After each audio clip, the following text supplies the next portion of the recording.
Hai teman-teman yang berbahagia, berjumpa kembali dengan saya Dr. Andri, spesialis kedokteran jiwa dari Rumah Sakit EMC Alam Sutra, Tangerang.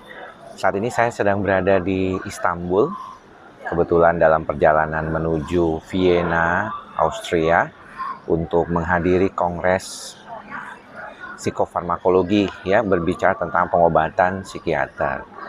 Dan kalau misalnya nanti semuanya lancar, saya akan tiba di Vienna jam 9.40 waktu Vienna.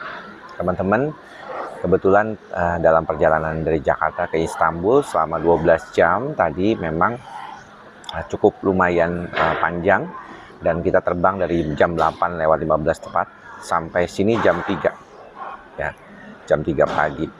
Dan kalau saya lihat keadaan memang yang paling dikhawatirkan di dalam penerbangan pada pasien gangguan cemas adalah turbulence, dan tadi kami mengalami beberapa kali turbulence, bahkan dari sejak 2,5 jam penerbangan sudah ada turbulence yang cukup lumayan ya.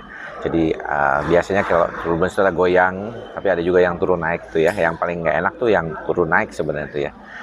Jadi kayak di ayun-ayun begitu. Dan buat sebagian teman-teman yang mengalami gangguan cemas panik biasanya akan lebih dominan membuat rasa nggak nyaman ya. Bukan cuma turbulence sebenarnya, beberapa di antara teman-teman mungkin ketakutan akan tempat tertutup. Jadi bukan turbulence yang bermasalah buat teman-teman, tetapi tempat tertutupnya. Dan ini yang mungkin membuat banyak orang bertanya apa yang mesti dilakukan ketika kondisinya terjadi seperti itu.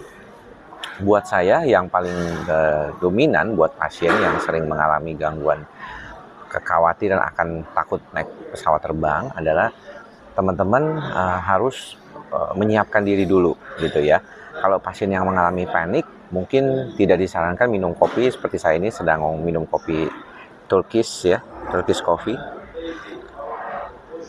Jadi tidak disarankan nih sama teman-teman ya kalau misalnya dalam kondisi seperti itu. Jadi sebaiknya tidak melakukan minum kopi atau minum minuman yang membuat jantung berdebar-debar, atau juga kurangi makanan yang bergas karena asam lambung yang tinggi juga bisa membuat masalah. Kalau teman-teman sudah dalam pengobatan gangguan panik sudah lebih dari 1 bulan, sebenarnya tidak perlu khawatir. Karena kalau misalnya sudah lebih dari 1 bulan, biasanya semuanya tuh relatif aman. Situasinya bisa terkendali. Apalagi kalau misalnya gejala paniknya sudah tidak kambuh lagi. Jadi ini sesuatu yang mungkin perlu diperhatikan nih sama teman-teman. Kondisi keamanannya sudah terjamin gitu ya istilahnya. Nah, yang selanjutnya yang perlu diperhatikan, kalau memang sangat khawatir, maka 3-4 malam sebelum pergi itu ada satu obat yang biasanya diberikan kepada pasien ya, obat penenang, biasanya berupa clobazam ya. Itu bisa membantu teman-teman untuk bisa mengurangi kecemasannya, kekhawatirannya ketika berada pada situasi mengharapkan akan terbang itu. Jadi 3-4 harinya kadang-kadang gak enak gitu ya. Selanjutnya yang perlu diperhatikan juga adalah jangan lupa pada saat memang naik pesawat terbang mungkin bisa bicara dengan dokter jiwanya. Ada obat khusus yang anti panik, biasanya alprazolam. Kalau tiba-tiba panik dia bisa diminum. Ya tidak masalah perut kosong sekalipun itu bisa membantu teman-teman untuk mengurangi kecemasan panik. Tapi yang paling penting adalah percayakanlah keikhlasan kita kepada kehidupan ini ya teman-teman, bagaimanapun siapapun kalau kita lagi terbang bersama itu memang kita harus menyerahkan diri kita semuanya pada kehendak Tuhan, dan juga tentunya pilotnya. Pilot sendiri pasti akan berupaya sekuat tenaga untuk membawa kita selamat sampai ke tujuan. Jadi buat teman-teman yang takut terbang, demikian tips yang tadi sudah saya sebutkan. Tapi jangan lupa untuk konsultasikan ya. Nggak boleh berobat sendiri, nggak boleh ngobatin diri sendiri, nggak boleh beli obat sendiri. Harus berkonsultasi ke dokter jiwa, terutama pasien-pasien yang memang mengalami gangguan kecemasan panik.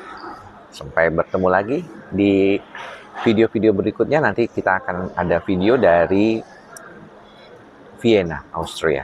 Mudah-mudahan bermanfaat buat teman-teman. Jangan lupa mantra kita bersama, ikhlas, sabar, sadar. Semoga semua makhluk berbahagia. Salam sehat jiwa. Bye-bye.